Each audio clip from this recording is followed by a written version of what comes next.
তো এখন আমরা যেটা পড়বো সেটা হলো গিবসের মুক্ত শক্তি আর কোষ বিভবের মধ্যে সম্পর্ক। তো গিবসের মুক্ত শক্তির ব্যাপারটা আসলে অনেকে শুনছেন, অনেকে শোনেন না, আমি ঠিক শিওর না যে আসলে শুনছেন কিনা। এটা হচ্ছে আমাদের ফার্স্ট পেপারের যে 4th চ্যাপ্টারটা আছে, ওই চ্যাপ্টারটাতে মুক্ত শক্তি নিয়ে প্রচুর পরিমাণে আলোচনা করা আছে। তো আমরা সেটা নিয়ে আসলে আলোচনায় যাব না, আমরা ডিরেক্টলি ফর্মুলা ইউজ করব। তো গিবসের মুক্ত শক্তি অনুযায়ী একটা ফর্মুলা আমরা এখান থেকে পাই যে del G is equal to del G not plus R T ln K. Ln K না, অ্যাকচুয়ালি লন কিউ। তো প্রত্যেকটা টার্ম একটু বোঝা ট্রাই করেন যে এখন কী কী বলা আছে। মনে রাখবেন ডেল জি মানে হচ্ছে প্রমাণ, নর্মাল অবস্থায় হচ্ছে মুক্ত শক্তির পরিবর্তন। আর যদি ডেল জি নট, মনে রাখবেন নট মানে কি সবসময় প্রমাণ অবস্থায় বুঝাইতে নট ব্যবহার করা হয়। তো সেক্ষেত্রে আমরা বলবো হচ্ছে প্রমাণ অবস্থায় মুক্ত শক্তির পরিবর্তন। আচ্ছা, এরপর একটা টার্ম ইউজ করা আছে এখানে, সেটা হচ্ছে কিউ। কিউ মানে মাথায় রাখবেন, কিউ মানে হচ্ছে বিক্রিয়া ধ্রুবক। তো এটা আসলে সাম্য ধ্রুবকের ছোটো ভাই বলতে পারেন। সাম্য ধ্রুবক বলতে কী কী বলতেন? সাম্য ধ্রুবক বলতেন কেপি আর কেসি। তো ওটার ছোটো ভাই হচ্ছে বিক্রিয়া ধ্রুবক কিউ। কিউ এর ক্ষেত্রে দুইটা পার্ট আসে, একটা হচ্ছে আইদার কিউপি অর কিউসি। ওকে, তো কিউপি মানে কি, যে একটা বিক্রিয়ার যে কোনো অবস্থায় উৎপাদের আংশিক চাপ এবং বিক্রিয়কের আংশিক চাপের যে অনুপাতটা সেটাই হচ্ছে কিউপি। কিউসি মানে কি, একটা বিক্রিয়ার যে কোনো অবস্থায় উৎপাদের ঘনমাত্রা এবং বিক্রিয়কের ঘনমাত্রার যে রেশিও সেটাই হচ্ছে কিউ সি। আচ্ছা, তাহলে এখানে আমরা কিউ ইকুয়াল টু ইউজ করি কিউপি ইন্টু কিউসি এর মাল্টিপ্লিকেশন।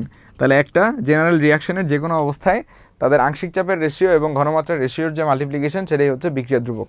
এটা খুব ভালো মতো মাথায় সেট করে রাখবেন। আচ্ছা, এরপরে দুটো জিনিস, ডেল জি আর ডেল জি নট, মুক্ত শক্তির পরিবর্তন আর প্রমাণ অবস্থায় মুক্ত শক্তির পরিবর্তন। এই দুটো জিনিস যেহেতু এখানে ইউজ করা আছে, তাহলে এখান থেকে আপনাকে দুইটা ছোট্ট জিনিস মাথায় সেট করে রাখতে হবে। এক, ডেল জি মানে হচ্ছে Get your best tutor in a smart way. Download Baidu Academy app. Minus N F E, আর ডেল জি নট মানে হচ্ছে minus N F E not.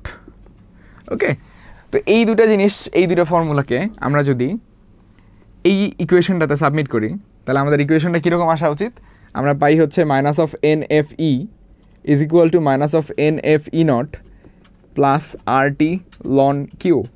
Okay, তো বোথ সাইড থেকে যদি মাইনাস এন এফ আমরা common নেই আসলে, তাহলে আমরা পাবো হচ্ছে E is equal to E naught minus R T by N F ln Q.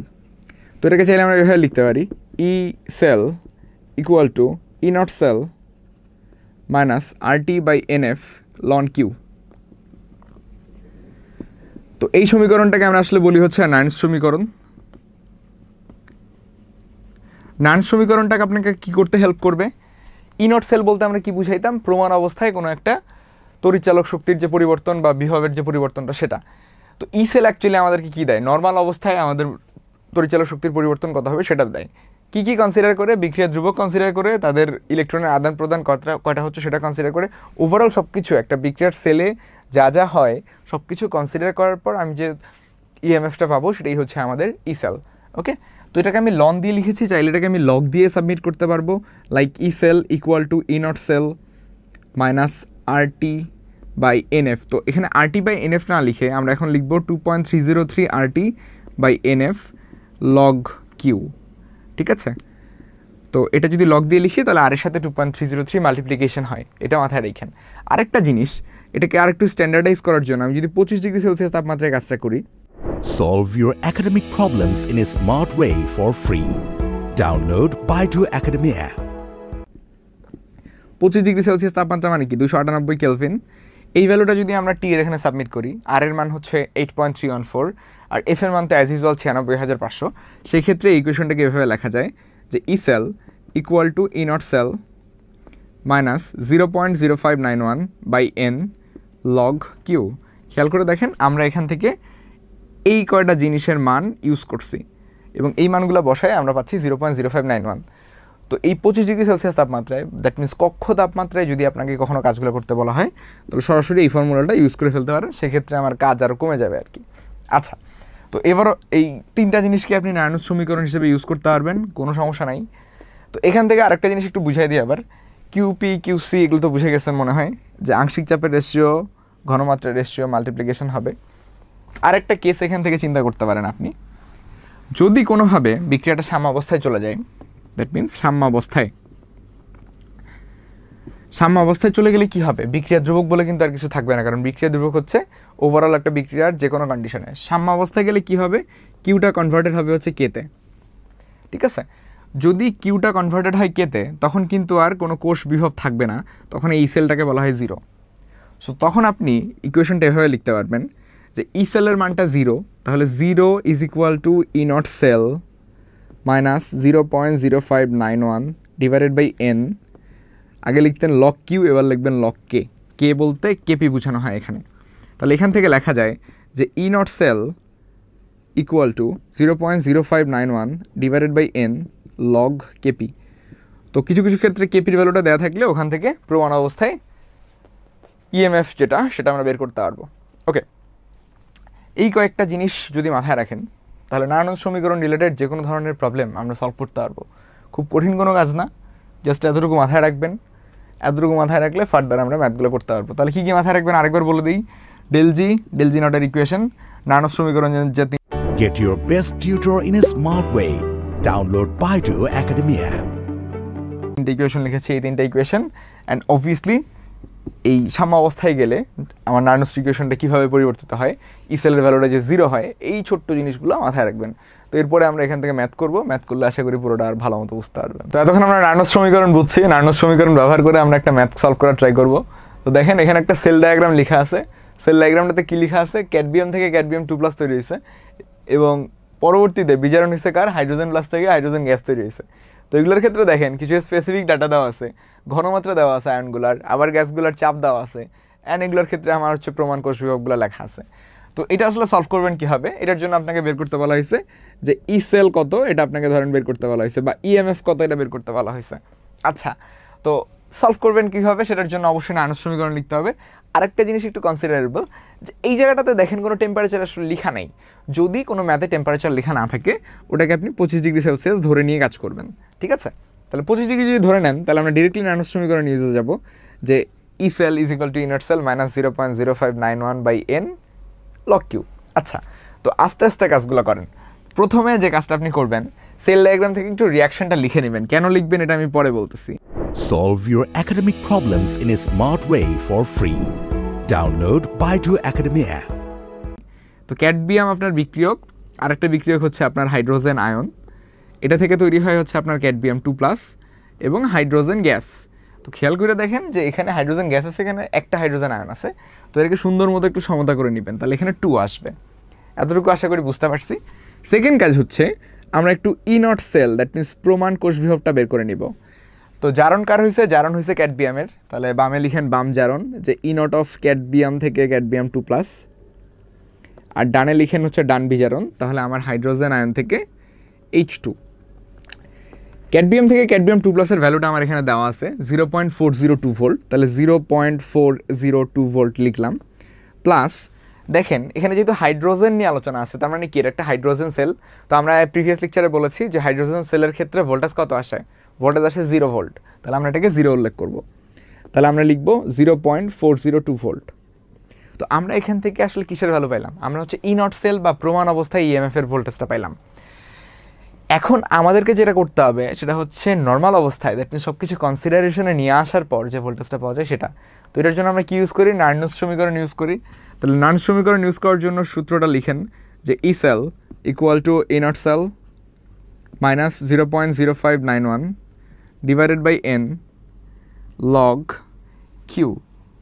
Okay, এরপর লিখতে পারেন যে ই নট সেল মাইনাস 0.0591 ভাগ, আচ্ছা এই যে ছোটো হাতের এনটা মানে কি? Get your best tutor in a smart way. Download Baidu Academy app. এই নিচের যে এনটা, এই এনটা মানে হচ্ছে আদান প্রদানকৃত ইলেকট্রনের সংখ্যা। কয়টা ইলেকট্রন আদান প্রদান হয়েছে দেখেন, ক্যাডমিয়াম 2টা ইলেকট্রন গ্রহণ করছে, ক্যাডমিয়াম আসলে 2টা ইলেকট্রন ত্যাগ করছে। ক্যাডমিয়াম থেকে ক্যাডমিয়াম 2+ মানে কি? 2টা ইলেকট্রন ত্যাগ করছে। আচ্ছা, আর 2টা হাইড্রোজেন আয়ন H2-তে পরিণত হয়েছে, তার মানে কি? 2টা ইলেকট্রন গ্রহণ করছে। তাহলে আদান প্রদানকৃত ইলেকট্রন কয়টা? 2টা ত্যাগ 2টা গ্রহণ, তার মানে 2। এনের ভ্যালুটা লিখবো আমরা 2 লগ কিউ। মানে কি বলছি? কিউ মানে বলছি QP ইন্টু QC। আচ্ছা, তো মোস্ট ইম্পর্টেন্ট পার্ট, আপনাকে এখন QP QCর ভ্যালুগুলোর ক্ষেত্রে কী কী বসবে সেটা একটু ভালো মতো বুঝতে হবে। তো একটু মনোযোগ দিয়ে বুঝছেন কী হবে দেখেন। কিউপি মানে কি উৎপাদের আংশিক চাপ বা বিক্রিয়কের আংশিক চাপ। এখানকার ফেজগুলা দ্যাট মিনস এখানে কি কি আছে এগুলো একটু বোঝার ট্রাই করেন। হাইড্রোজেন এখানে কি গ্যাস, ক্যাডমিয়াম একটা আয়ন তার মানে কি এটা অ্যাকোয়াস সলিউশন জলীয় দ্রবণ, হাইড্রোজেন আয়ন তার মানে এটা অ্যাকোয়াস সলিউশন বা জলীয় দ্রবণ, ক্যাডমিয়াম এখানে তাহলে সলিড। তাহলে আংশিক চাপের ক্ষেত্রে দ্যাট মিনস কিউপি বের করার জন্য আপনার কি আংশিক চাপ দরকার। আংশিক চাপ কাদের হয়? শুধুমাত্র গ্যাসের ক্ষেত্রে হয়। তাহলে উৎপাদের গ্যাস তাহলে এখানে আছে হাইড্রোজেন P(H2) ডিভাইডেড বাই বিক্রিয়কে কিন্তু কোনো গ্যাস নাই। দেখেন এখানে একটা সলিড আছে একটা অ্যাকোয়াস আছে কিন্তু কোনো গ্যাস নাই। গ্যাস না থাকলে সেখানে আমি বিক্রিয়কের ক্ষেত্রে সেটার ভ্যালু 1 লিখি। আচ্ছা এটা গেল কিউপি। ইনটু আসেন কিউসি। কিউসি মানে কি? কিউসি মানে হচ্ছে উৎপাদের ঘনমাত্রা বাই বিক্রিয়কের ঘনমাত্রা। তাহলে উৎপাদ এখানে কি আছে? ক্যাডমিয়াম 2+, তাহলে লিখেন ক্যাডমিয়াম 2+ এর ঘনমাত্রা ডিভাইডেড বাই এখানে হাইড্রোজেন আয়ন আছে বিক্রিয়কে, তাহলে হাইড্রোজেন আয়নের ঘনমাত্রা এবং হাইড্রোজেন আয়ন কয়টা আছে? আছে 2টা, তাহলে এখানে হবে square. Solve your academic problems in a smart way for free. Download Baidu Academy app. তাহলে ব্যাপারটা বলছিলাম যে বিক্রিয়াটা কেন লেখা জরুরি, কারণ বিক্রিয়াটা লেখার ফলেই কিন্তু আপনি বুঝতে পারছেন যেখানে হাইড্রোজেন আয়ন 2টা লাগবে এবং হাইড্রোজেন আয়ন 2টা আসার কারণে কিন্তু এখানে স্কোয়ারটা আসছে। তো যদি আপনি বিক্রিয়া না লিখতেন সেক্ষেত্রে আপনি স্কোয়ার লিখতে ভুলে যেতেন, সেক্ষেত্রে আমার ম্যাথটা ভুল হতো। আর ক্যাডমিয়াম যেহেতু সলিডের কোনো হিসাব আমরা রাখি না বা আসে না। তো এই হচ্ছে আমার ডেটাবেস। এরপরে আমার কাজ হচ্ছে জাস্ট ভ্যালুগুলো বসায় দেওয়া। তো E0 সেলের ভ্যালু পেয়েছেন 0.402 মাইনাস 0.0591 ডিভাইডেড বাই 2 লগ। এটার আংশিক চাপ কত দেয়া আছে দেখেন 0.5 ATM, তাহলে বসান 0.5 ডিভাইডেড বাই 1 ইন্টু ক্যাডমিয়াম 2+ এর ঘনমাত্রা কত? ক্যাডমিয়াম 2+ এর ঘনমাত্রা হচ্ছে 0.02, তাহলে 0.02 ডিভাইডেড বাই হাইড্রোজেন আয়নের ঘনমাত্রা কত? এটা আছে 0.2, তাহলে বসান 0.2। সব কিছু বসানো শেষ, এখন জাস্ট একটাই কাজ বাকি ক্যালকুলেটরে ক্যালকুলেশন করা। তো ওভারঅল এই পুরো জিনিসটা ক্যালকুলেশন করেন তাহলে পেয়ে যাবেন 0.419 ভোল্ট। ওকে, তাহলে একটু খেয়াল করে দেখেন যে আমরা এখানে শুধুমাত্র প্রমাণ অবস্থায় পেয়েছিলাম 0.402 ভোল্ট। তো আমি যদি ঘনমাত্রা চাপ সব কিছু কনসিডারেশনে নিয়ে আসি এটা একটু পরিবর্তিত হয়ে 0.419 আসে এবং এটাই হচ্ছে অ্যাকচুয়াল ইএমএফ বা অ্যাকচুয়াল কোষ বিভব। এটা বের করার জন্যই আসলে নার্নস সমীকরণটা ইউজ করা হয়। তো এই ঘনমাত্রা চাপ সব কিছু থাকলে কীভাবে পুরো জিনিসটা বের করতে হয় সেটা আশা করি আমরা বুঝতে পারছি। এবং যদি কোনো গ্যাসিয়াস জিনিস না থাকতো তাহলে কিউপির প্রয়োজন ছিল না, তাহলে আমরা কিউপিটাকে বাদ দিয়ে দিতাম। যদি কোনো গ্যাসিয়াস জিনিস থাকতো কিন্তু জলীয় দ্রবণ না থাকতো তাহলে আমরা কিউসি বাদ দিয়ে দিতাম। যদি দুইটাই থাকে তাহলে দুইটাই ইউজ করতাম। তো এই কেসগুলো একটু মাথায় রাখবেন, তাহলে নার্নস সমীকরণের যাবতীয় যে ম্যাথগুলো আছে সেগুলো সলভ করতে পারবেন।